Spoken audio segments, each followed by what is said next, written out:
Hey everyone, Hey, Benson. Stephanie, CJP there, Cameron, Ashley, I haven't seen you in a while, and Hunter, I'm meeting you.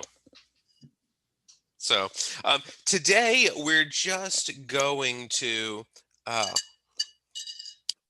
yeah, just making sure it's recording. There's Oscar. So Oscar is with us audibly. I just chatted with her, and she can't chime in for the day. But today, I just want to get to know everybody, your interests, where we're going to go with this class. There are 100 different scenarios we could talk about, contexts of stress physiology.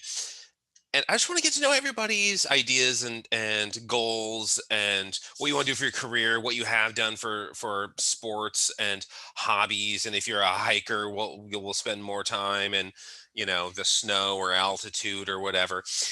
If you are into scuba, if you're into whatever you want to do or have done, if everybody has this history of overtraining syndrome, we'll talk more about that. But uh, let's judge Gurdeep. Hey, Hey, how are you? whoever's head is moving the most is going to occupy my screen, I think. But today I'll come up with a syllabus based on all of you guys, what you want to do, what you want to talk about, where you want to go with it. In that little email post, I said something about um, how, JP, you were in stress phys.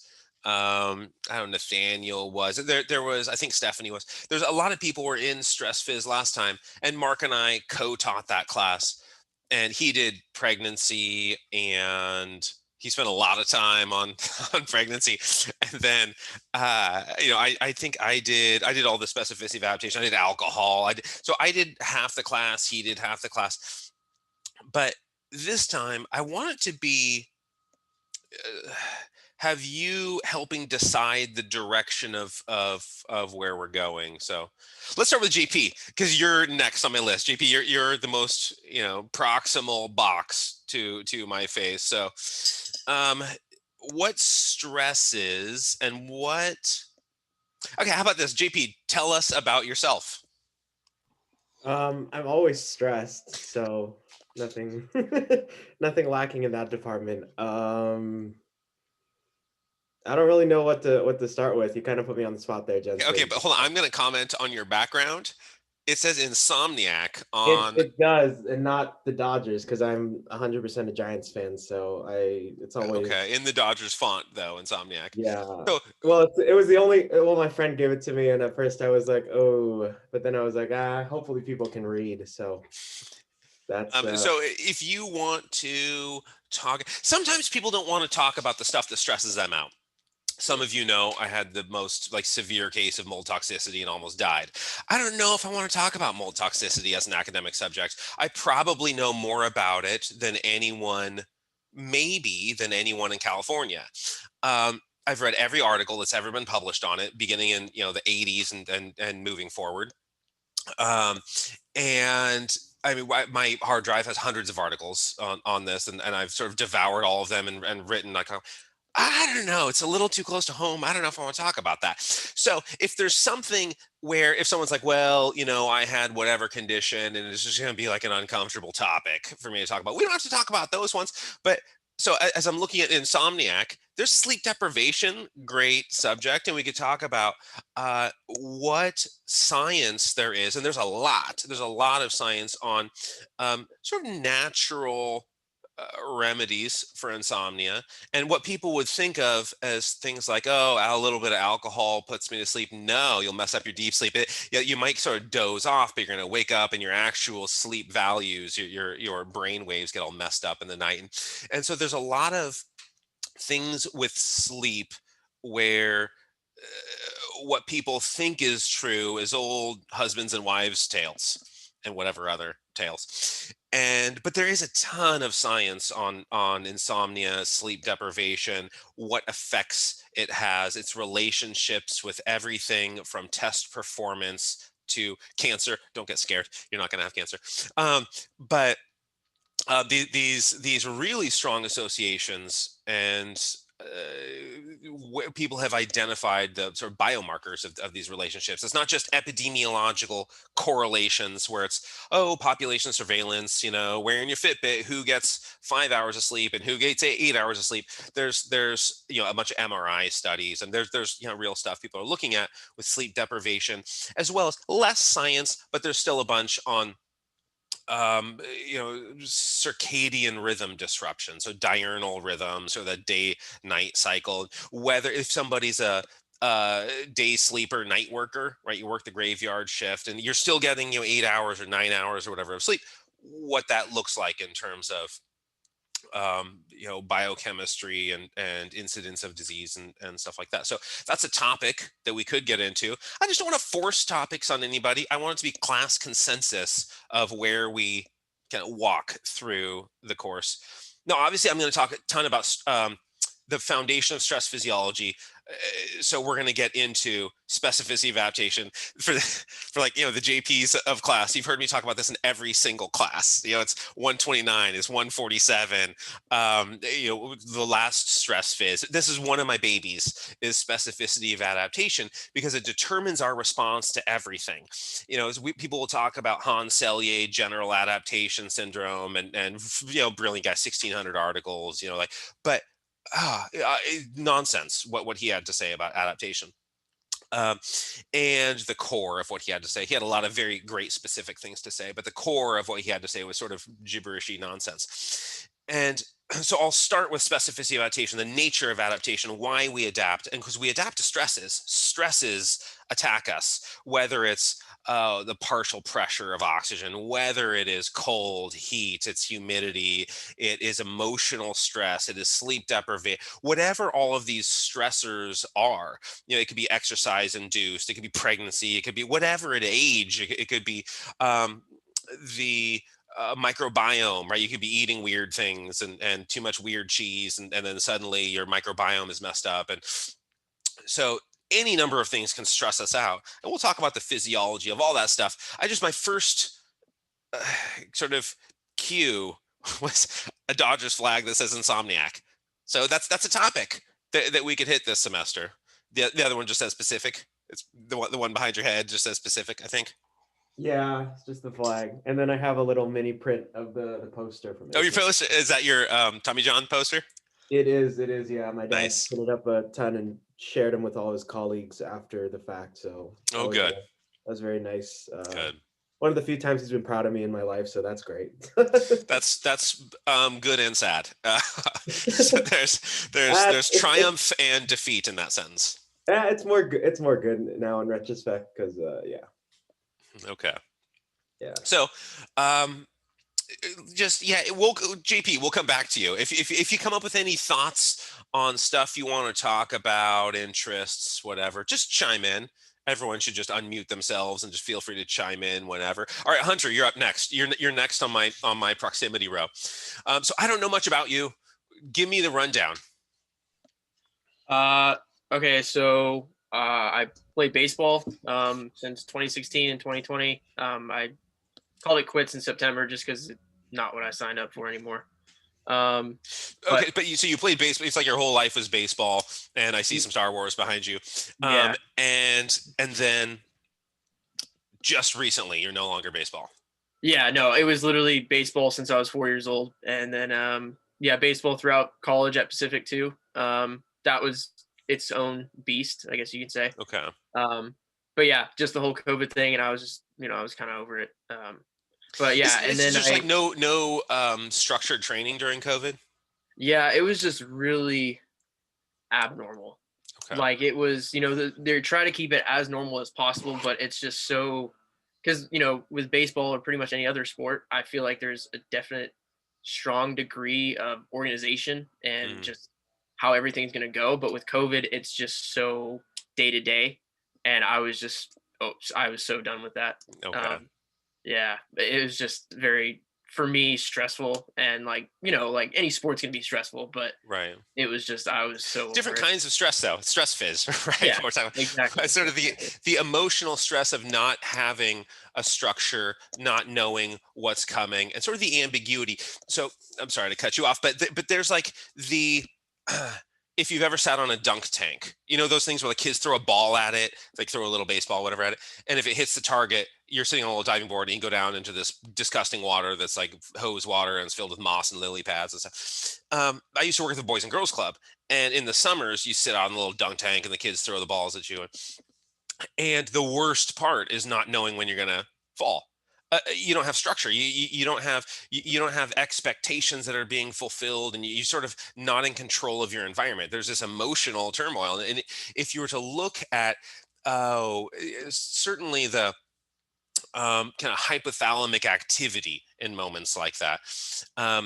The sympatho-adrenal medullary response, the HPA axis, cortisol is a little slower, but when you're looking at these stress responses, of not having control over your environment is stressful, even if the environment ends up being the same. If you just make the decisions, on this day we're going to train this way, on this day we're not going to train, if you make the decisions, you're not really stressed out. And if you look at things like the Whitehall studies, which is a bunch of British civil servants, we're looking at what predicts heart disease, what people are going to have a heart attack, why. And let's look at everything from smoking to obesity and behaviors and what's your cholesterol, your blood pressure. Let's get all these known risk factors. Okay, but that still explains this fraction of cardiovascular risk. And if you're at the top of the totem pole where you're in control, you're making the decisions, you don't live paycheck to paycheck, and you have a structure that you set, you're going to live this long, healthy. I mean, you can be like the CEO who drinks and smokes, and you're going to outlive the grunt worker who's just every day told something different. But like you exercise and you don't drink and you don't smoke and you don't do anything, the CEO is going to outlive you. It's not just health insurance. Right? So that I get that structure, that stress, that emotional, psychological stress of not being in control of a setting. I cut you off a lot. All right, keep going. No, you're fine. But yeah, in a nutshell, I think you just said it in a very smart way. But you hit it spot on. And now I'm here doing HESP. My undergrad was actually in they call it Media X, but it was media and production, stuff like that. So this is all very new and foreign to me, but it's kind of just a learning process. And we're gonna do. There's nothing I'm gonna say where I don't also introduce the foundation. So it's not like I'm gonna leap into this. This isn't. It's not like you're taking German 4 and like you didn't take German 1, 2, and 3 and you walk in and just nothing but German is being spoken. That's tough, right? So the way this class is going to go is like it's German 1, 2, 3, and 4. But we'll take one topic and we'll start with German 1 foundation. Like here's how to do all consonants out of your mouth. And then, here's the whatever grammar and syntax and whatever about German. We're going to do that same thing here where we'll take the foundation. So there's nothing that you've missed. Media X didn't leave you with a hole that's going to hurt you in this class. So don't worry about that. That's not a stressor to be in your profile. So no baseball this year. Is this like, are you like giving up scholarships or anything? Or are you? No, the only scholarships I had were academic. I was actually a walk-on my freshman year. I redshirted and went through that whole thing. But I'm at the point now in terms of fitness where I've tried to do home workouts, and it's just between school and just life in general, the home workouts are just not doing it for me. So I've kind of just minimized myself to running every so often and then going on hikes pretty frequently. So yeah. One semester when I taught, it wasn't this class, but it was something similar to it. We actually, for the final, Van Ness, me, and then all of the students, we went out to Yosemite, went on a hike, and we talked about altitude physiology, over the course of the hike. And Van Ness is the best hiker, so everyone else was just sort of left behind. But and he was like going up and like doubling back. Anyway, we probably won't do that because it's COVID. But so if there are any subjects that come about, whether it is daily structure, emotional stress, things like that would be interesting to you, let me know and we'll go in that direction. Because again, right now the only few things that I think are core are specificity of adaptation. Here's how we respond, and then talk about the nature of what the breadth of stresses. Here's all the sort of different stresses that affect us through life that most people don't think of. Some people think of these ones, but don't consider these ones. And then we'll do hot, cold, high, low. The sort of the basics that are of any environmental physiology course, the foundation of those. Anything jump out at you now about subjects that you would want to get into? I mean, not in particular. The kind of the altitude kind of interests me just because I've been hiking a lot, and I have noticed like when I'm hiking more here in Stockton or around, it's not as bad. But when I go, off the 4 or wherever I'm at, it's a little harder just because it's a little bit higher altitude. Okay. But that, and I know I'm pretty sure this might not be in it, but like emergency care, if somehow that will fit into stress phys, that would be interesting. Um, Something Okay, along those lines. potentially. I'll write it down. All right. And Nicholas, did you go by Nick or Nicholas? Either or is fine. I feel like more people Okay. call me Nick, but if Okay. whatever you prefer is All fine. right, Nick it is. Or if you have a nickname for me, you can call me that too.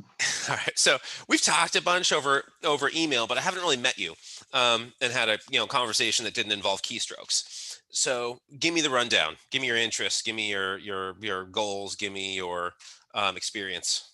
Yeah. So goals. I guess like career goals. One day I want to be a professor too. So that's my career goal. Interest. I've been a The runner. only bad part is the paperwork. Yeah. So Yeah, we gotta talk about that. yeah. And then yeah, interest. I've been running competitively since high school, freshman year of high school. What distance? Long distance, like cross country, and then like on the track, like 5K and 3K. Okay. So not super long, but longer. And then yeah, so I guess like as far as like stress, according to this class, I guess like stressors would be kind of for me related to running. Okay. So like altitude is good. Like the other day I was running, it was freezing cold. I was thinking about like, man, this is so painful. So I guess like yeah, cold weather type thing. Okay, we'll do cold. Cold has a couple fascinating things that the adaptations are actual physiological changes. The adaptations are kind of limited to cold. We're not that good of adapters to cold. We're great adapters to heat, but there's weird, sort of fascinating effects that we'll see with cold weather, like the hunter's effect and stuff, where some blood distribution things that, so we'll get into that stuff. And we can talk about overload, runners and what's going to happen, sort of the breakdown without healing and how that works, and whether it is hormonal, it could be like adrenal insufficiency. There's some different things that can come up in overtraining, insufficient rest. How about like I remember when I was in high school, like when kids start hitting puberty, like you start seeing a bunch of differences in performance. Like some people were really like quick, like 8th grade, freshman year of high school, and then they hit puberty, and then some of them get a lot better, some of them get a lot worse. So I don't know, is that like a stress too, the stress of puberty? Yeah, maybe some age. I mean, so it's definitely a stress when you get with Osgood Schlatter, the like the bone pain, but the you know, the rapidity of aging will how you hit puberty. There's a metabolic stress that's going to be present. There's certainly emotional stresses people are going to endure there. Changes in performance, very multifaceted at puberty. So different ages. I had never even thought of puberty. This is the first time I've ever considered it as a stressor, but it definitely is. Writing it down. Maybe we'll talk about that one. Sort of age, so where we are in the lifespan, and then where we are in the health span, right? So the lifespan, let's say it's 80 years or something, just some average number, 80 years. What is the health span though? What years are good? Let's say, modern medicine and so gene therapy or something. Now we all live to 150, but man, those last 88 years are going to be terrible. So what the health span matters, and age as a stressor we can talk about both at the tail end and at puberty. The puberty stuff there are fascinating physiological phenomena there, because what we see people hitting puberty earlier and earlier now. I mean, go back to, the 1800s, and you're not having, the 10-year-old getting her period. We're seeing these really early onsets, and one of the triggers of puberty is leptin. What is leptin released from? Fat. Fat cells, when they expand, are going to release leptin. Now, leptin acts on the hypothalamus. It's this sort of appetite suppressant in a way. And but during those sort of prepubescent years, what's happening is you're getting an amount of physical activity. You're climbing trees and running around, and you're eating, an appropriate amount, and you're in those sort of hyperplasia years. You're increasing the number of fat cells you have, and then you sort of stable off in the number of fat cells you have. And when fat cells are growing in size, you're getting a release of leptin. There's a little more to it than this, but if you overeat and underact early in life, you're going to see fat cells expanding earlier, leptin triggering puberty at an earlier age. And so maybe we could start working in some of that stuff into an age section of what puberty, what triggers it, and what are the consequences in the body, and both emotionally, physically, stressfully, what that looks like. And then we got some good years after that for a while, and then we got some bad years again. And so how those stressors play out, how they manifest, symptoms, and how we cope. So, Professor, what do you want to teach? That's a great question. I think something around like ex-phys, I feel like, is a good topic. Okay. Other than that, I don't know. Stephanie and I did a ROS project last semester, and I actually thought that was really cool. Okay. Oxidative stress and all that. So I don't know. Maybe I'll learn about that more one day, and then that'll be something I get into. I don't know, but yeah, another potential stressor, ROS. I assume you mean reactive oxygen species, as opposed to like rodents of unusual size or whatever. Princess Bride, I guess there's a U in there. Yeah, so another potential stressor. Interesting stuff. Gurdeep, you're next on my list. So, I mean, I don't know. We're always taught usually what we're taught, but I did think it was interesting that you brought up alcohol, because I help my parents out, and I don't know how else to phrase this, but they own liquor stores, so I sell a lot of alcohol. So it would be interesting to see how alcohol affects these people and how they work, and a deeper understanding of it all. So Okay. Other than that, I don't really feel like I have a topic that I'm too excited to work on. Okay, we can do alcohol. Alcohol's fast. Or temperature. Temperature is also good. Okay, so mine is alcohol temperature. Yeah. Because, I mean, I don't know, but everybody knows I always get super cold. I'm always wearing like 2 hoodies in class, and, my body just can't adjust to weather well. So, I really want to understand the physiology behind that and how it can stress us out in our bodies. Yeah, we can look into both temperature. I mean, have you ever like triiodothyronine and thyroxine, the thyroid hormones, T3, T4? Have you ever like gone and just checked your levels? You're probably fine. I did. They're Okay. fine. My iron levels are fine too. Okay. I mean, I don't know if this is like a thing, but this is what I was told. If you lose weight too fast, is it true that your like body's internal temperature goes down too quick? Or is that totally made up and not a fact? If you lose weight too quickly, I think it probably weight loss is multifactorial, is going to be sort of a cop out for me on a lot of questions. But I mean, if you're in the process of losing a lot of weight, your metabolism is probably ramped up. Go exercise and you're sweating. So I think it sort of depends on like. We'll talk when we do heat. We'll talk about thermal storage and transfer, and metabolism really is the foundation of internal heat production. You're not getting this. It's not like sunlight is giving you that much, like convection and whatever. You're not getting that much. Metabolism is really where you're getting all this heat.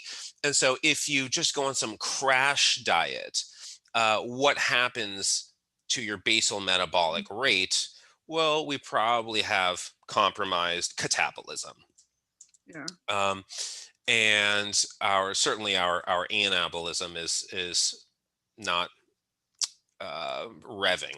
So if we think of metabolism as a summation of all these chemical reactions that are happening in you, right? The balance between catabolism and anabolism. And if you start to bring these things down, just because you're shy on caloric availability, sustenance is not a resource that's abundant.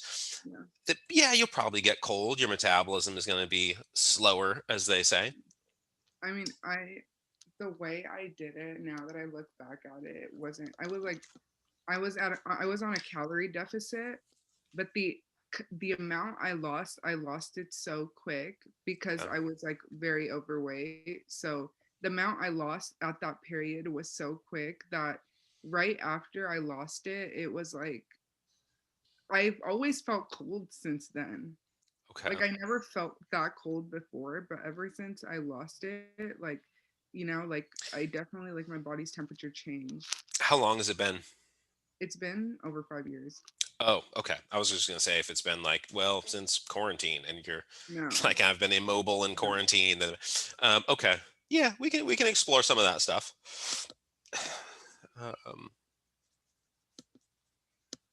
Okay, so I have some topics for you. We'll get into. My screen keeps changing. Stephanie, you're now the next. Everyone just keeps getting shuffled all over the place. So Stephanie, you are up next.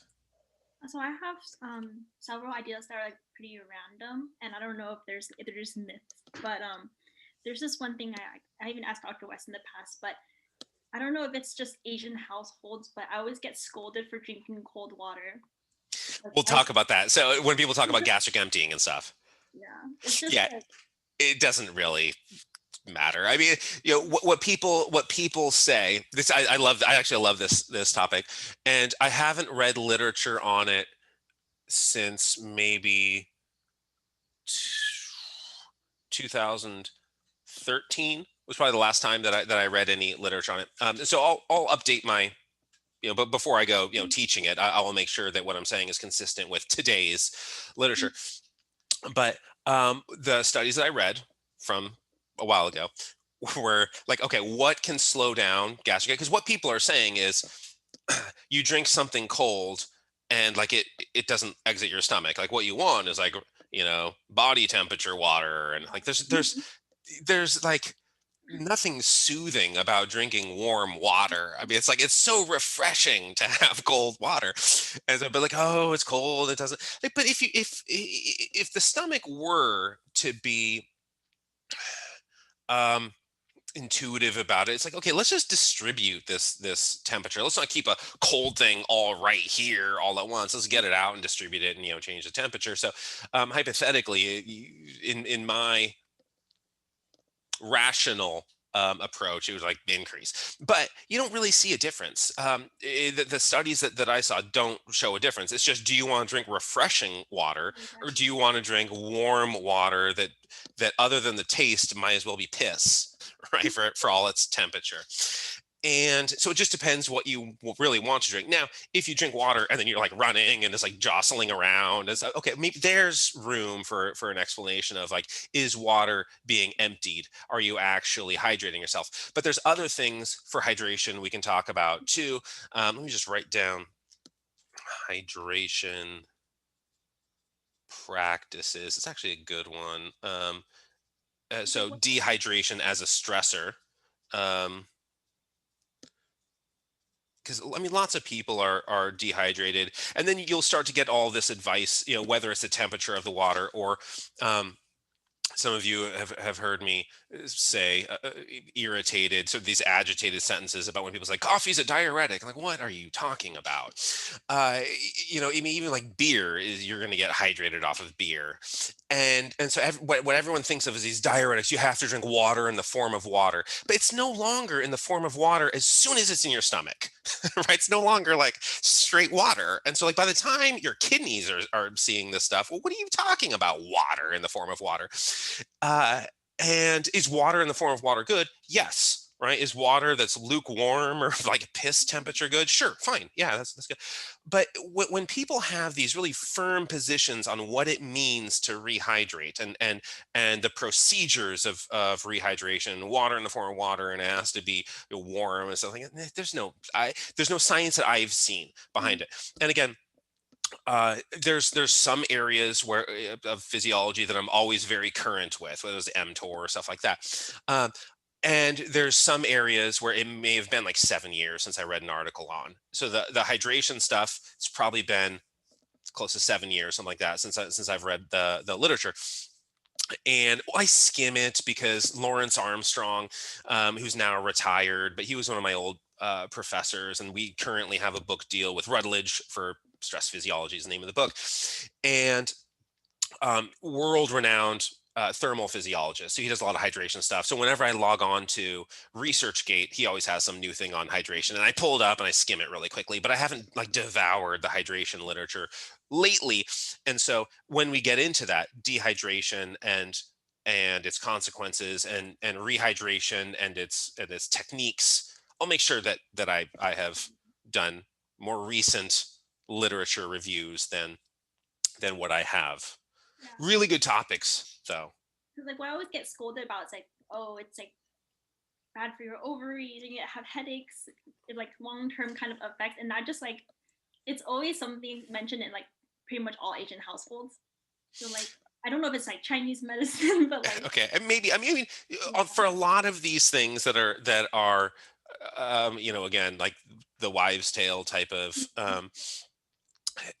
there may be some little tiny thing that people build on, some little I mean, like with beer, like you can rehydrate with beer, but like obviously alcohol blocks vasopressin, arginine vasopressin, antidiuretic hormone, right? The thing that keeps pee in.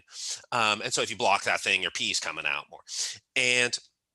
But beer doesn't have a level of alcohol that's going to, because what do you have, like one drop of alcohol in an ocean of water? That's like, so figuring out percentages of so sometimes people have this almost homeopathic approach to the world where there's some little tiny nugget of truth in a sea of conflicting evidence, and we'll talk about that stuff. I do not know, like, you drink cold water and you have like ovaries are messed up and you have like birth defects, and my hunch is that's not even homeopathic. But there's the headaches, when people are looking at hydration and headaches. Like, I mean, I've seen some data on that. I don't recall any specifics about levels of dehydration and the onsets of headaches or anything, but there's truth to much of it, and there's untruth to much of it, and we'll talk about both of those worlds. But I love whenever somebody here's the common belief, right? Here's the sort of universal assumption and the conventional wisdom, whatever you want to call it, is this. And I love those moments where you can say, well, actually, and then you can present contrary evidence, or maybe just a fuller picture, because sometimes people get a little bit too religious about well actually, and then they establish a position that is so extreme and the opposite that, like, well, maybe the research doesn't quite support that either, so being really sort of comprehensive and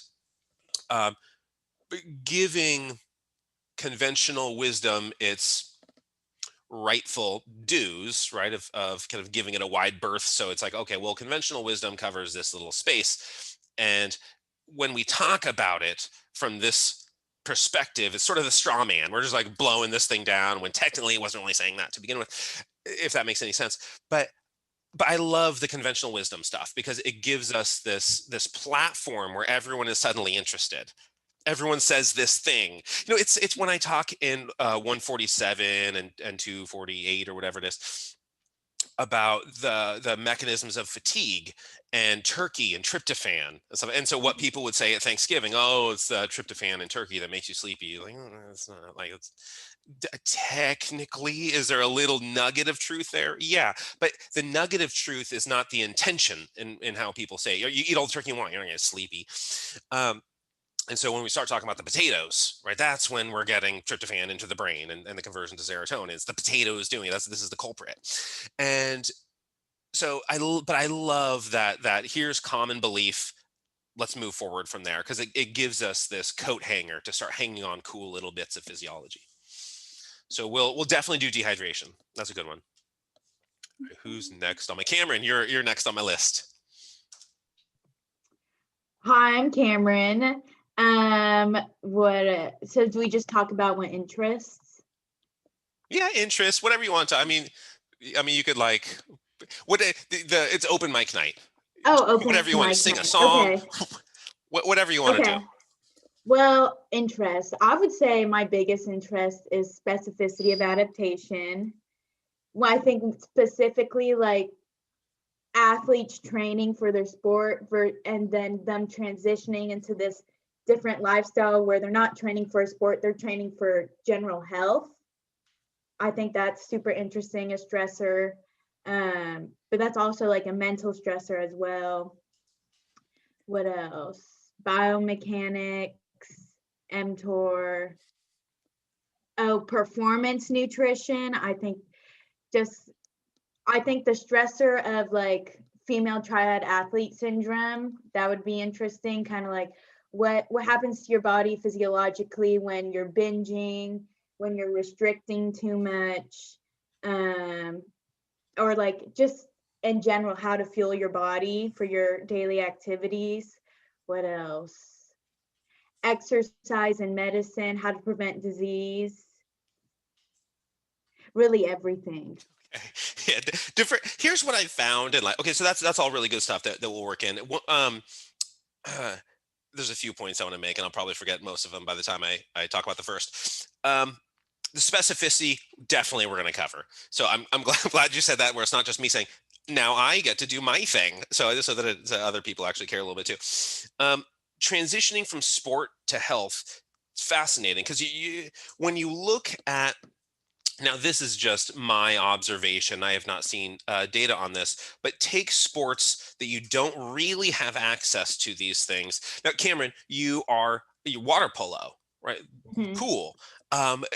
So people who are water polo or swimming, and then they drop so let's say it's like Michael Phelps or something. He's eating 10,000 calories a day. Yeah. And then he no longer is a swimmer. You don't really go through, like, people, you don't train in the water like you used to. And so you have to take on something else. And so if people just like, the amount of daily calories expended is depleted so much. Like for a basketball player, maybe you play noon ball, like, you do like the Pete Schrader noon ball thing, where you still like dribbling around and playing pickup games. And if you're a runner, there's road, there's grass, you run, and there's treadmills all over the world.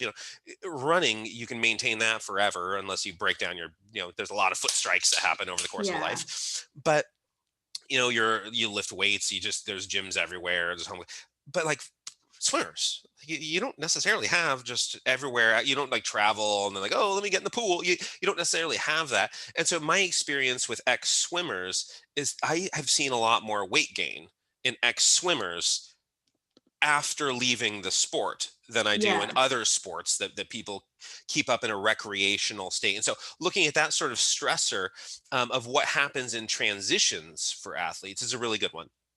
I have not really looked at the literature on that, so I'll have to do a little, diving. So the way I'll structure the course, though, if there are topics I'm like, oh, I've got that, then we'll hit those early. And then if there are topics like, man, I need to update myself, I can't give you guys a bunch of trash, then I'll probably schedule that like after spring break, so I can spend spring break reading some articles. But and then the female athlete triad, that's a really good one too, looking at in part starvation and its effects, caloric depletion and its changes on everything. I mean, there's nothing that's not affected there. But then also the other thing that I want to say is your broad curiosity is that's everybody should just be curious in everything. The Yeah. smartest people I've ever met are just fascinated by everything. Like they're a little kid and they take apart their parents' computer. They're a little bit older and they're studying how something else works, and then they like they're exploring, they like dissect the frog in high school, and they're like taking out other things and trying to figure out how it works, and then like they're under the car taking apart the engine and figuring out how that works. Curiosity in any domain. Now we have bodies, and you have this opportunity to explore all of the engine of how it works. Take apart I don't know enough about cars, the pistons, and that's it. That's all I got. And a carburetor is in there. I don't know what that does. But you can sort of take the body apart, academically, spiritually, whatever, and figure out how everything works. And curiosity is what leads to this sort of great bank of information. So I approve of and appreciate the scope there. Nathaniel, you're up next. Drugs, illegal and legal. Good. I like that. And then I don't know if you want to talk about COVID, quarantining and how living lifestyle changes have stressed out people. Not like it is body-wise. I think it's gonna be fascinating. Like, okay, can I make a prediction? If I had any money to invest in anything, whatever pharmacological companies are making antidepressants, I mean, man, there's going to be a lot of permanent cabin fever of people who have shifted their lifestyles. Stephanie, your ACSM project a couple years ago about SAD, seasonal affective disorder, and the associations with, well, people are just getting more, less activity. They're taking fewer steps. Their obesity is climbing, and then trailing that, we're seeing emotional seasonal affective disorder presentation. And so I think, Nathaniel, there's something really fascinating there that we can explore. And drugs, I think, are great, both as a topic and as a chemical agent. I think there's room for drugs in a lot of academic and creative pursuits. But what are they doing? How are they affecting whether it's a liver, a kidney, a brain, any of these kind of stress responses to the drugs. What else? Keep going. I mean, yeah, drugs was making me happy. I was thinking like anything kind of like how we go to the idea of everything that's bad for you can be good for you with moderation in some sort of aspect. And so like, obviously you're going to talk about smoking and alcohol probably, right? Yeah. So I was thinking what other aspects of the things that would be bad for you. Those are kind of the interesting topics for me because, everyone talks about healthy living lifestyle and I'm over here drinking beer. So yeah, there is, so it's well known. Everyone knows this, like, a glass of red wine a day. And there's so many cliches about this that it's almost equivalent to an apple a day. A glass of red wine a day, and it's the resveratrol, this anti-aging effects of the resveratrol. And true, we do see resveratrol being this healthy compound. If you can get it from grapes, you don't need to get it from booze. But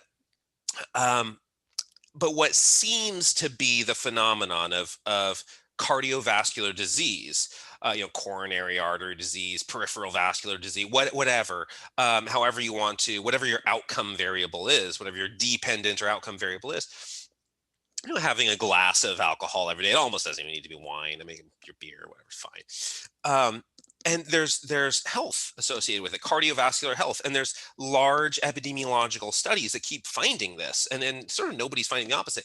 But there's two, like, I never drink alcohol or I drink a ton of alcohol. Those are associated with, on one side, we have like organ failure. On the other side, we have like hypertension and cardiovascular complications. And moderation, what Nathaniel said, moderation is where we should live, even with alcohol. And Now, I don't know that like everything should be in moderation. Murder, oh, I murder in moderation. Like, well, I mean, that's like, so I think there are some all or nones that should be incorporated in your life. But for most things, these big stressors, we want moderation. And I'll talk about that as Nathaniel introduced it. But with alcohol, we know the complications of you drink in excess. Like, I mean, just look at the liver of a chronic alcoholic is going to be remarkably different, visually, palpably different from a moderation drinker. But over on this side, we see like, I will not touch alcohol, right? That response of, you keep that away from it, not in this house, right? That sort of response to alcohol comes in a package deal, usually, maybe not always, but usually with stress and anxiety and hypertension and some of these risk factors that are going to predispose somebody to cardiovascular decay of that mindset of never ever should that thing ever come within smelling distance of my lips, and so there are emotional states that may predispose somebody to the health part of moderation, maybe. So Yeah, I like all that moderation stuff. Yeah, I just think it's funny, like observing people. You see like, oh, how could they smoke and then they go drink alcohol or take a shot? And it's like, I feel like everyone has something. As much as we like preach of like, oh, like don't do the bad stuff, only do the good stuff, be healthy nonstop. It's like everyone kind of has one escape that's like, oh, I don't drink, I don't smoke. Well, I did LSD back in my 20s. It's like yeah. So variations. We're all a bunch of people, so we all have, I mean, like every single person has health problems of some sort, whether they know it, that who cares if they know it yet, hopefully they don't, because there's so much more solace in life if you don't know your health problems. JP, if you're a total insomniac, you're aware of what the health issue is. So some of us have, whether it's behaviors or it's an underlying something, like nobody's perfect in their health and genes and behavior. Nobody is. And the people who pretend to be, those are the ones to distrust the most, right? They're not like honest about that. I mean, they're probably lying about everything. So we all have either behavioral or biological something that's not ideal.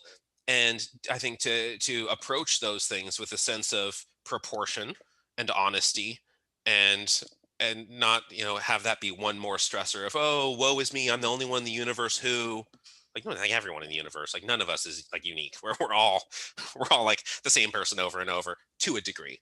To another degree, we do respond to different exercises differently. Epidemiology doesn't characterize the individual. Two sides of that coin really does have two profoundly different sides. All right, who's that? Lexi, you're up next. Hi guys. Hey. So for those that haven't taken Courtney's stress phys class before, like before it was like really interesting, so it's kind of hard to add to that. Like I love the high altitude and the low barometric pressure. I love the compliments. keep going. Well, like the only thing is I didn't care so much for pregnancy, but that's because I hate kids. So like that's a total bias of mine. But like other people were like, "Oh, that's awesome." So I'm like, it was cool. But yeah, like that part was cool. So when I like say my comments, like I really liked what you previously had. So like I don't know, I thought that was cool. But I was trying to think of like new ideas, and a lot of it had to do with like occupation, and you kind of mentioned it before because it was like, well, you have like the boss sitting on his ass who's healthy, and then you have like the employee who's in poor health. But what I was wondering was, in some situations it might be the opposite because the employee is like moving around more, they have to carry heavier loads, like in a way is still in a bare minimum way training their body or getting some sort of level of stress in, whereas the boss isn't. So I was wondering, maybe in some occupations, like, because that's the argument, right? Like with income, does that come health? But I don't think that's necessarily true. I think like certain jobs, like you're better off than someone making millions. Like it depends, right? So I don't know. I thought that was interesting. It's pretty broad, so that's why I'm like, I don't know. But well, I'll get into more than I did in stress phys. I really like that idea of occupational levels of stress. Now, some of it, occupational stress, you see me around ACSM. That's not good for my heart, right? But there's so some sort of occupation. Let's say it's military. I don't have any military experience, but That's everyone what I I was know gonna say. who does, right? A lot of stress. Someone's like shooting at you, or like, I mean, even if it's not shooting at you, there's a lack of um, a friend of mine. He was a Israeli sniper. He just got out. Very helpful experience. In his sort of, you know he ended up getting into Columbia. He's doing his degree in Columbia now. But he called me on the day I was out in my backyard here, and he called me on the day he got his first kill. He didn't mean to. He was trying to stop a riot in Israel, and aimed for the leg and hit the guy in the stomach, I think. And that is stressful, right? He killed a guy. Now, it was military command to go shoot this guy, and but then he went through. I mean, he was a sniper in Israel, and like that's a level of stress. Nobody's shooting at him, right? He's like perched off somewhere. I don't know how it works. But maybe I'll have him, phone in some conversation. I'll get him on a Zoom call one day.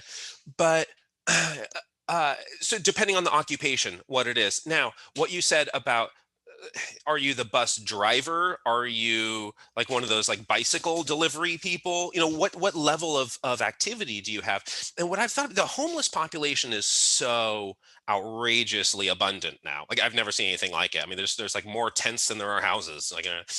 But I wonder, their behaviors certainly can't be all that healthy, but I think they got a lot of steps in a day. If you were to put a Fitbit on a homeless person, are they hitting 18K? How many steps are they getting in? And that daily dose of physical activity, is that offsetting some of the other behavioral compromising traits that they have? Maybe. I don't think that literature exists, but it's worth talking about and looking at uh, some other populations that you can maybe generalize from. Well, no, that was perfect because in occupation, I was hoping to look at military stress because they're constantly in a state of overtraining. And then on top of that, they have their like actual, like your friend, like his field Mm. and that stress. So it's interesting. And then kind of what Nathaniel was thinking, he was thinking about the stress of COVID. And I was thinking like, well, what if there's like a stress of like world disasters, like World War I, World War II, Spanish flu. Again, that's very general, but it's interesting. Yeah, so I mean, those stressors definitely matter.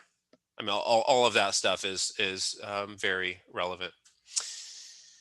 Okay, I so had one more, but yeah, let's hear like if you don't want to, so like you did a study one time and you're basically doing it on basketball players and their value based on like their tattoos because you said the tattoos you can't cool down as often, so they're taken out of the games. So not just in professional athletes, but like with people that have a lot of tattoos, how does that affect their exercise, physical level? Is there more to it? Like, is there more negative effects? You Yeah, the know? tattoo stuff is fascinating. So it wasn't my study. I've talked about this study several times because the first place I saw it was at ACSM, and I think it was 2018 at ACSM. I'd never heard of this, of looking at compromised sweat rate. If you tattoo a skin, you compromise a sweat rate through that part of skin, and you increase sodium loss and decrease sweat rate. So when you look at like the NBA, where a lot of people are sort of covered in tattoos, where they have huge sort of acreage of body covered, the sweat rate is going to be compromised there. And then, but I think there's probably more to it. That ended up coming out in MSSE, Medicine, Sciences, Sports, and Exercise, like 3 or 5 months later or something like that in the actual journal, as a full manuscript in the journal. And so yeah, increased sodium loss and decreased sweat rate. The sweat rate was like half or something, and that's how we cool. And thermal regulation. If we're looking at endurance activity, it's basketball, it's soccer, it's cross country, whatever it is. Thermal regulation is so critical to maintenance of performance. And so I'm wondering if someday maybe there's going to be, if you're a sport that deals with endurance and fatigability is going to compromise performance, in the contract, you can only have so much, tattoo work. Maybe, if I mean, look at like some of the famous people. I mean, listen to what LeBron James says about sleep, his sleep habits. The guy sleeps like 10 hours a day, at least. I mean, he's like sort of come out publicly talking about how much he sleeps. And at Stanford, there was a study on the basketball team, the collegiate basketball team at Stanford, where they increased their sleep by 2 hours a night or something. And it's sort of this forced increase of amount of time spent in bed and monitor sleep. And their performances, they were like totally different people. It's the best ergogenic aid there is just like, go get better sleep. Steroids, please. Like, sleep is way more important than steroids. But people are like, oh, I won't, like I won't do, like, I'll do steroids, but I'm not gonna like go to bed at 8 p.m. Like, well, like what? But the sleep works better. And so looking at a lot of the, whether it's sleep deprivation or using these as ergogenic aids, using these as sort of the opposite. The military points you brought up, there's also, it's worth looking up studies from Usarium. It's in Natick, Massachusetts, and it's the military research. It's the United States Army, environmental medicine and like soldier research, and they don't really have the same policies when you're researching soldiers as you do ordinary people. You get to sort of put them in these horrible situations, and the institutional review board, the IRBs, are like, yeah, let's go do that. And, how many of them are going to die? Like, well, no more than 3. Like, oh yeah, go. I mean, it's not that extreme, but it's pretty. What they get to do at Usarium is pretty extreme, for environmental and heat stress and I know several researchers. Lawrence Armstrong was one of the people I mentioned earlier. He's a massive thermal regulation researcher. And so he was there for a while. I think William Kramer was there for a while. Maria Urso, big researcher, she was there. There's a lot of people who are at Usarium. And so when we're looking at like military stress, wonderful bank of data comes out of that. So we'll pull some of that stuff out. Amanda, you're up. It's nice to see you back in the classroom. It's been since like 129 or something like that. Yeah. It was like a summer 129.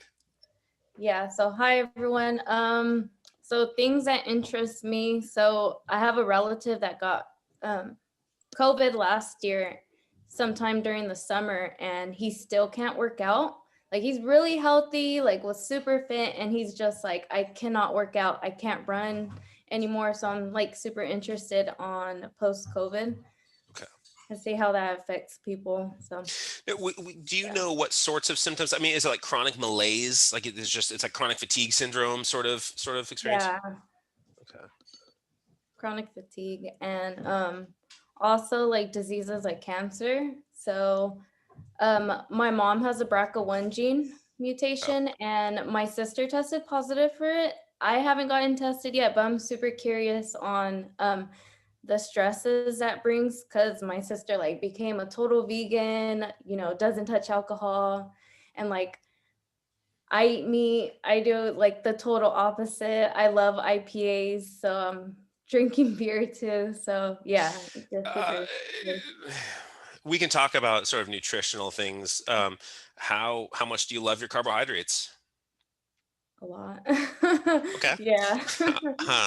So there's a lot of data. If you look up Steve Finney and Jeff Volek, those are the two big names, particularly Jeff Volek, he's at Ohio State, looking at cancer and nutrition and what nutritional variables can you change to reduce your risk of cancer. And I mean, we're talking like we're changing, I'm not involved, but he's changing nutrition, putting people on ketogenic diets who are like stage 4 cancer, and sort of in the classic words of Christopher Hitchens, there is no stage 5, and remarkable results. I mean, it's truly impressive, this stuff. And so there's a lot that we can talk about with nutrition and how nutrition is going to affect. Now, if somebody's like a strength athlete, a sprinter or something like that, don't be crazy on keto.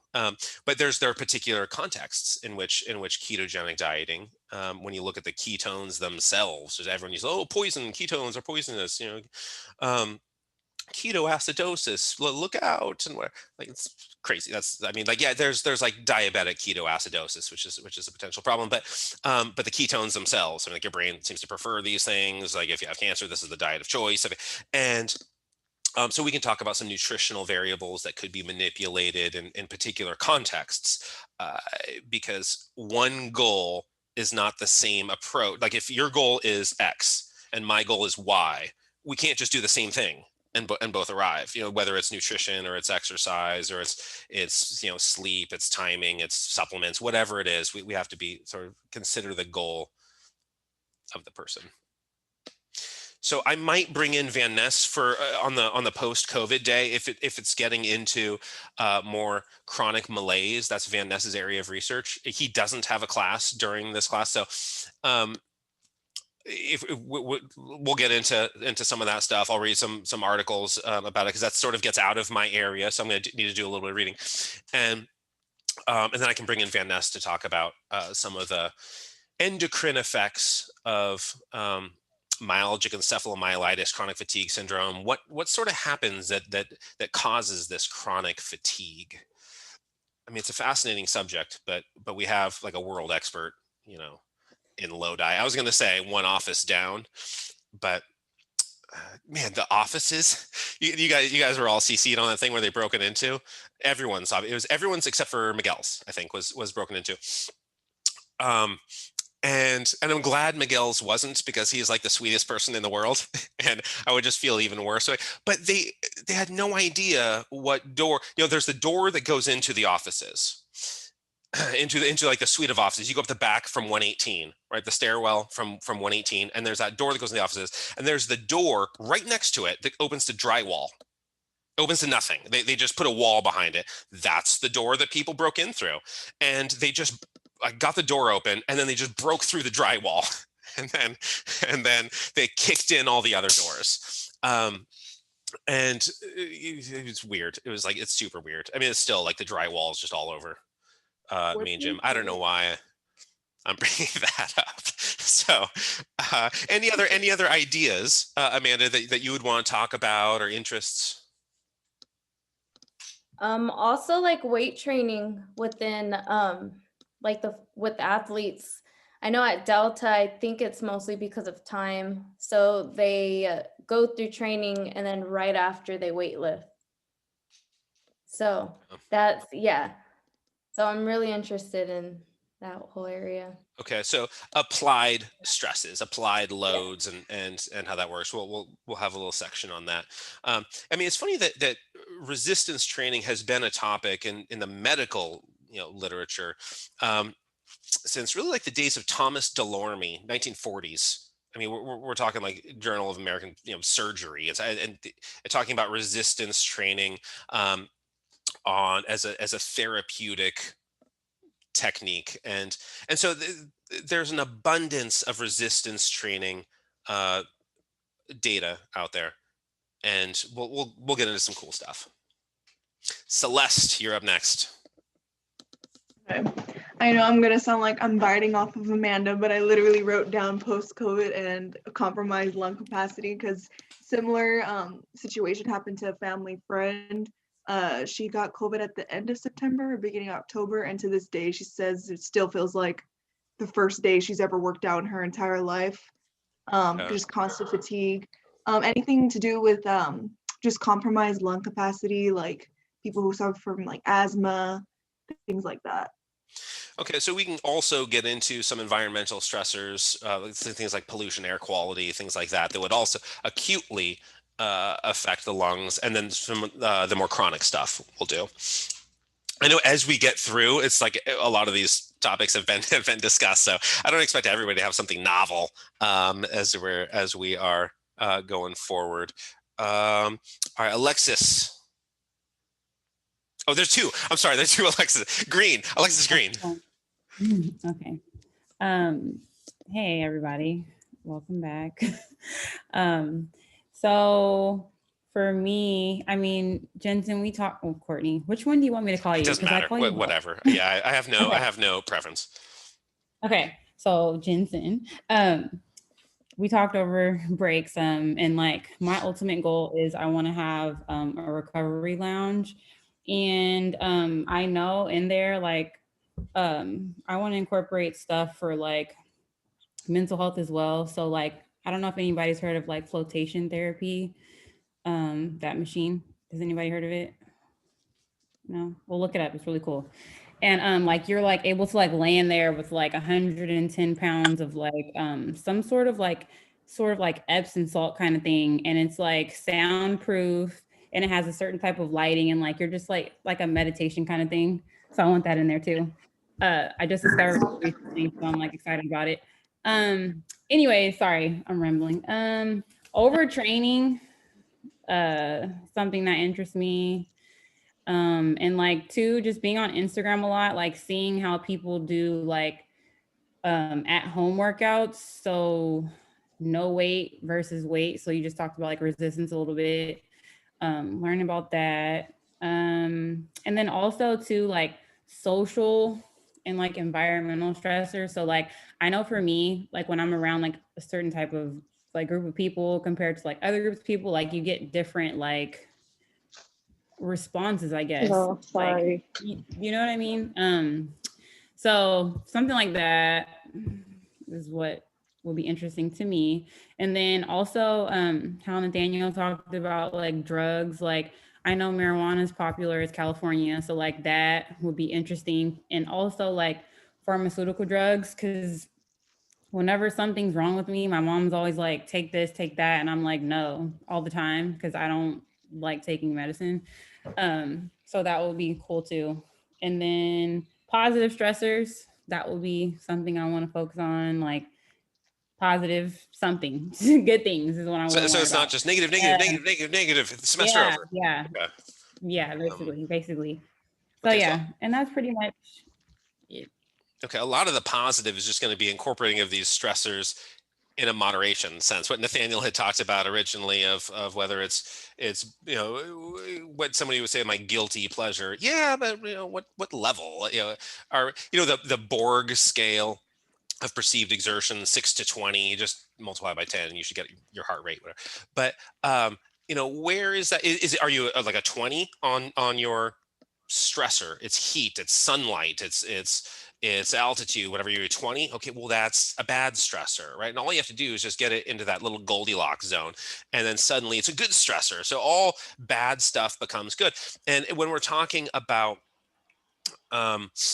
the specificity of adaptation, the nature of stress, the breadth and nature of stress, I'll talk about the shipyard worker study from Baltimore, and it was just people were exposed to radiation. Everyone thinks radiation is horrible, radiation causes cancer. Yeah, like all cause mortality was better, was lower, right? It was improved in the group who's exposed to relatively high levels of radiation, but it's just too much radiation, cell death, right? Too little radiation, well, now we don't have a stressor for our body to deal with. It's bored. It's just going to sort of decay. Like we got to be right in that middle. So pretty much everything negative to a degree can be positive in the right dose. The flotation therapy, if you get that set up, I want to go do it and do the Gansfeld procedure, which is, you put like the little ping pong balls over your eye. You want to make sure there's no stimulation whatsoever. And then apparently you start hallucinating. These little unicorns go by and stuff. So I want to use your flotation device for that. All right, who's next? Kajal, you're up next.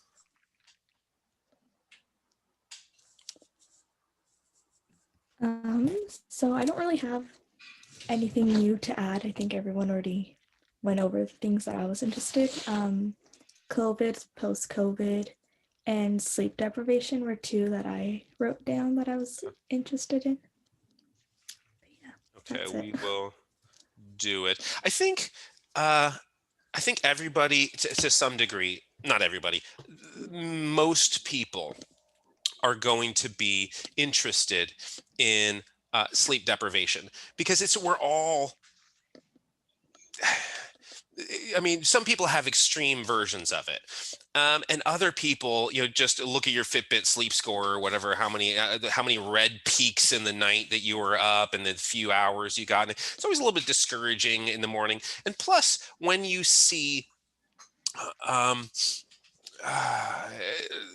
the schedules, how they're structured for classes, for athletic schedules, like, oh, I'm in the gym at 6 a.m. for my sport. Like, why would you do that? And so some of those circadian rhythms that get established, where do you compete at 6 a.m.? Do you why would you disrupt your sleep and compromise your performance if that's not even going to help, if all you're doing is ruining your ability to perform on the court or in the pool or on the whatever, the field or diamond or whatever. So we'll talk about sleep deprivation because I think it applies to pretty much everybody. All right, the other Alexis. Hi. I think the things that I'm interested in so far would be for sure sleep. Kind of what we're dealing with right now. So things like COVID, but also natural disasters. So just what is that like unpredictability and the instability of what we're living through? Like, how does that affect us? That could be cool. And like, since we live, or at least I live in the Valley and I've always lived in Stockton or Davis, like air quality and allergies. Yeah, valley fever. Yeah. Yeah. So that could be fine. And then nutrition. Okay.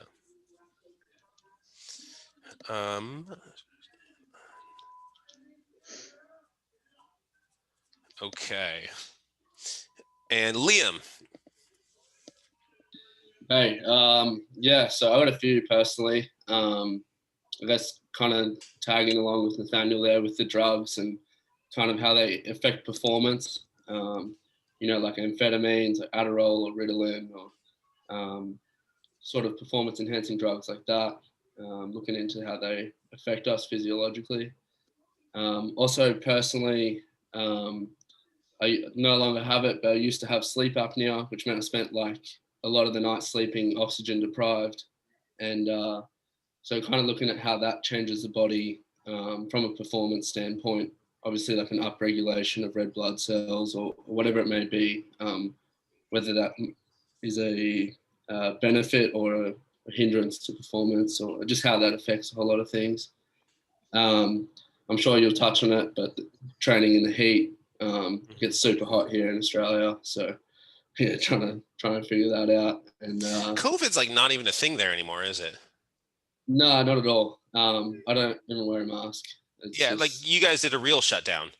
Like the US did this fake shutdown, and then like we had one case a couple of days ago, and everything got shut down for a few days.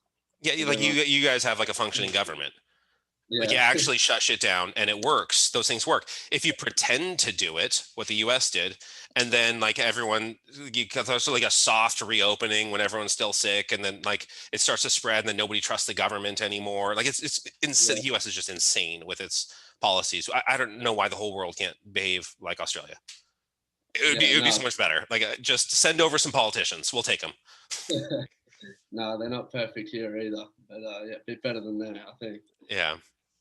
But lastly, also maybe like stuff to do with injury and like adaptation to having, like a change. Let's say you've, I don't know, torn a muscle or done something to your tendons, and then how your body kind of deals with that stress and returning back to its previous activity levels. Okay. More on a neural perspective of that. We can definitely do that. That's one of my 147 topics. We can bring in some of that stuff of you're injured. It's your shoulder, it's your back, it's your knee, whatever it is. You wind up with an injury, and then you go start performing again, and like the injury's still there.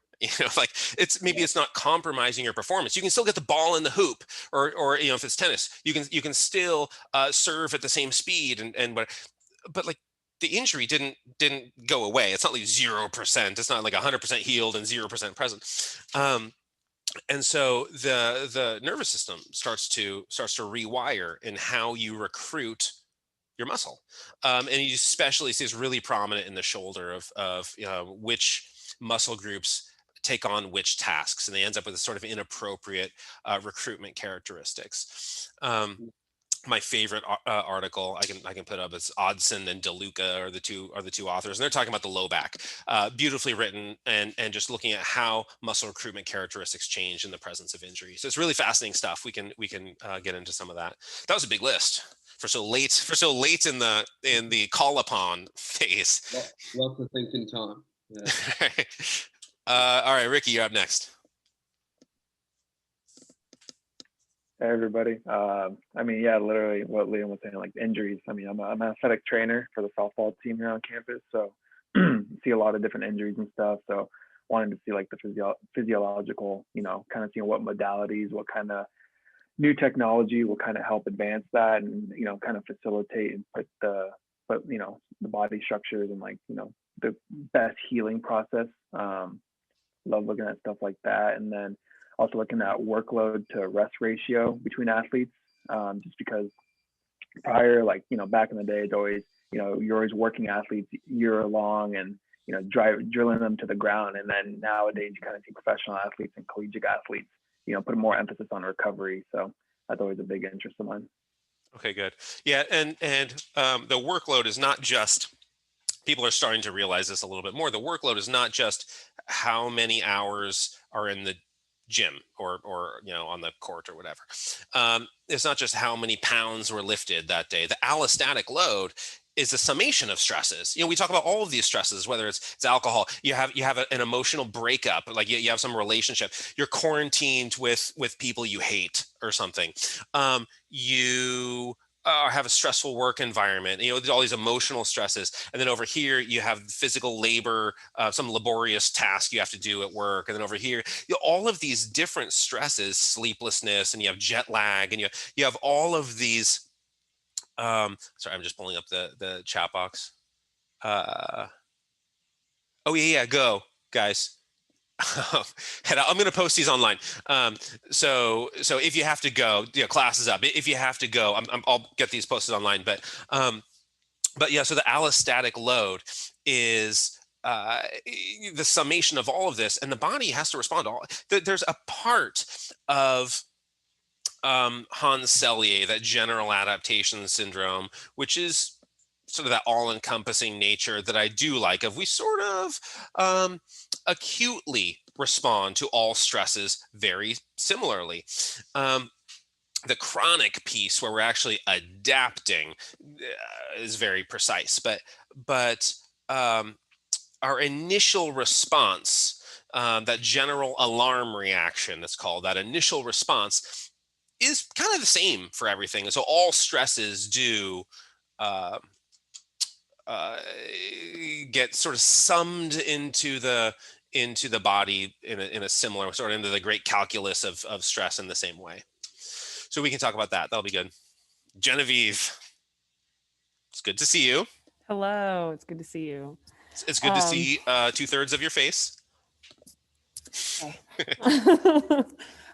Yeah, okay, so I'm a coach here, and I do like on and off season training with all my different athletes, but maybe still my idea down the line is to work with tactical and military groups and seeing how a continuous training regimen would look like on the body, that kind of like continuous stress on the body, where there's not an on season and an off season. Like these guys are always on. So what that looks like for the body, and then how it pairs with physical recovery. So knowing that like they go hand in hand, and really talking about how important the de-stress is to the stress, and then also looking at all of the facets of that. So I have a big interest in yoga, but there's also nutrition that I'm really interested in, and sleep that I'm really interested in, and like knowing that all of that has to come together to be able to recover someone, for them to continue to put in the work. So looking at that, but then on top of that, there's physical stresses, there's emotional stresses, there's also a lot of mental stress. And, myself, as well as multiple people that I know, have issues with mental health issues and mental stresses. And also looking at like the recovery aspect of that, knowing that there are pharmaceuticals that you can use, you can do environmental changes, but also the new research on psychedelic studies, and how like a 1 or 2 doses of a psilocybin or like MDMA can do all this work to change someone's mindset, as opposed to continuous pharmaceutical drugs over and over and over again every single day. And so just looking at what those stresses look like in comparison, like pharmaceuticals versus psychedelics versus physical changes to the environment, and like the toll that that can take on a person, and what the effects can kind of look like. Yeah, I will get into that. I like that. The sort of the de-stressing and stuff, but and the theme of drugs keeps coming up, and I approve. But when we look at Michael Pollan wrote this, I can't remember what his most recent book. He's famous How for to Change Your Mind. Yeah. Okay. Have you read it? Yeah, like one of the great journalists of our time, and sort of talking about your themes, and doing drugs is sort of like getting a PhD in the obvious, and then but how to change your mind. And brilliant guy, wonderful writer, and there's something there. I mean, there's something. I mean, he was put on the map really with Omnivore's Dilemma, and then talking about the balance between should we eat a ton of meat? Should we just go all like get rid of anything that has actinomycin in it and just go for the plant life? But yeah, his latest work is the best, and we'll get into some of that. I'm not an expert in that field, but I will try to have the most recent literature on it. So, all right, Kendall, you're up. First, congratulations. Oh, thank you. I decided I'm like officially going there too. Good. Yeah. But for stressors, I was kind of thinking about, I don't know if the right word is stressor, but like a stressor for athletic recovery. So like using ice baths. I don't know if that would be like cold, like extreme cold as a stressor, but also I guess pressure, like with those Normatec boots. I think that would be like fall under pressure as a stressor, or even like foam rolling when you like roll out your muscles, because like as an athlete or former athlete, we used to do that a lot, and I was always curious if there was really like science behind it and if it really worked or not. So that was one that I was really interested in. And then the other ones were just kind of things that people already said, like when Cameron mentioned transitioning from like performing in sport versus just working out for your health, and then also nutrition. But yeah, that's pretty much what I got. Okay. Yeah, I like it. I got it all down. And yeah.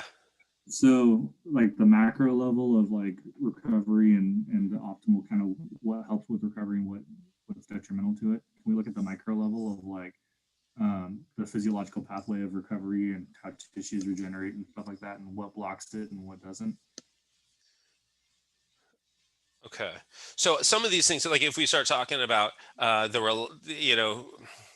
recovery of the tissue is going to be a bunch of mTOR, but there's interactions with where there's drugs. It's alcohol, it's marijuana, and what are those interactions with mTOR?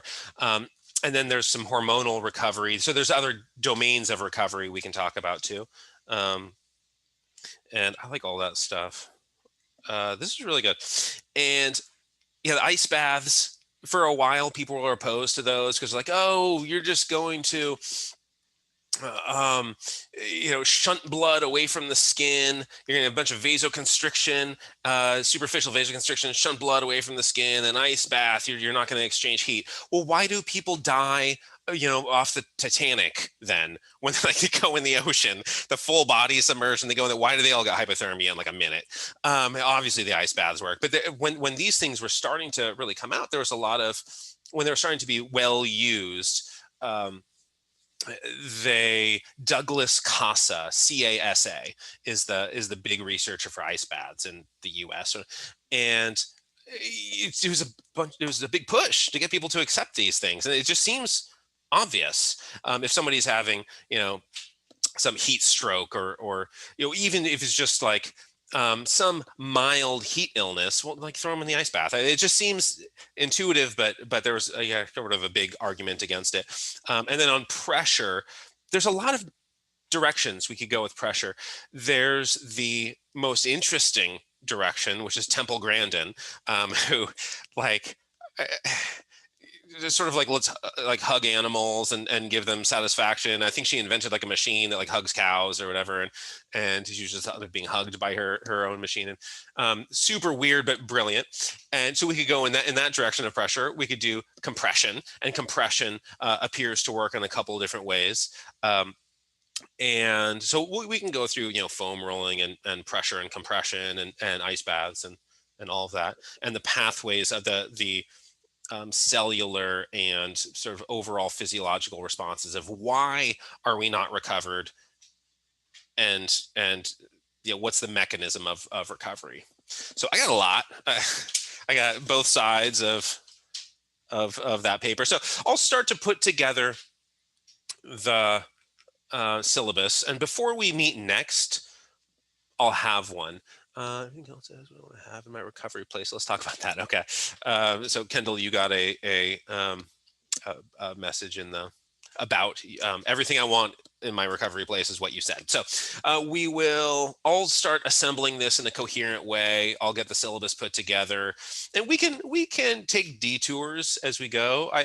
I'll have slides, and this will be very structured, but it's a grad class. We can the conversation can re-steer us. So if like everyone is sitting shotgun, and you can say, oh, take this exit, and I'll happily steer wherever you go. So I'll put together a syllabus, and we can go wherever we want with it. All right, let's get out of here. It's good to see everybody. So is tomorrow epi? Sorry, this is total sidetrack. Epi is 10 o'clock tomorrow.